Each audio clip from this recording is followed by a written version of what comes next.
छल एक हॉरर कहानी।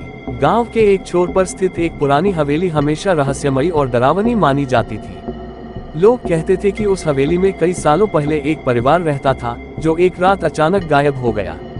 तब से हवेली को भूतहा माना जाता है और कोई भी वहां जाने की हिम्मत नहीं करता।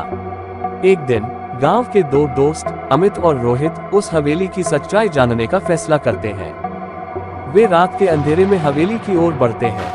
हवेली के पास पहुंचते ही वे देखते हैं कि हवेली का मुख्य दरवाजा खुला हुआ है। वे दिल थामकर अंदर कदम रखते हैं। हवेली के अंदर सब कुछ धूल और जालों से भरा हुआ था। चारों ओर अजीबोगरीब आवाजें आ रही थीं। अमित और रोहित एक कमरे से दूसरे कमरे में जाते हैं, लेकिन कुछ खास नहीं पाते। फिर वे सीढ़ियों से ऊपर की ओर बढ़ते हैं और सबसे ऊपर वाले कमरे में प्रवेश करते हैं। कमरे के अंदर एक पुरानी तस्वीर टंगी थी। तस्वीर में एक परिवार के सभी सदस्य खुशी खुशी हंस रहे थे। अचानक कमरे की दीवार पर लगी तस्वीर हिलने लगी और उसमें से आवाज आने लगी, कौन हो तुम लोग? यहाँ क्या कर रहे हो? अमित और रोहित डर के मारे कांपने लगे।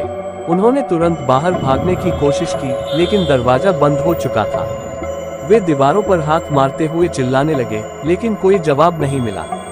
तभी कमरे की दीवार पर एक दरार बनने लगी और उसमें से एक छाया बाहर आई। वह छाया धीरे धीरे आकार लेने लगी और एक भूतनी में बदल गई। भूतनी ने उनसे कहा, तुम लोगों ने यहाँ आकर गलती की है। अब तुम कभी भी इस हवेली से बाहर नहीं जा पाओगे। अमित और रोहित के चीखने चिल्लाने की आवाजें हवेली में गूंजने लगी। किसी ने उन्हें फिर कभी नहीं देखा। गांव वालों का मानना है कि अमित और रोहित भी अब उस हवेली का हिस्सा बन चुके हैं, और जो भी उस हवेली के पास जाने की कोशिश करता है उसे हमेशा के लिए गायब कर दिया जाता है। तब से गांव में कोई भी उस हवेली की तरफ जाने की हिम्मत नहीं करता। हवेली आज भी वहीं खड़ी है, अपनी भयानक कहानी के साथ।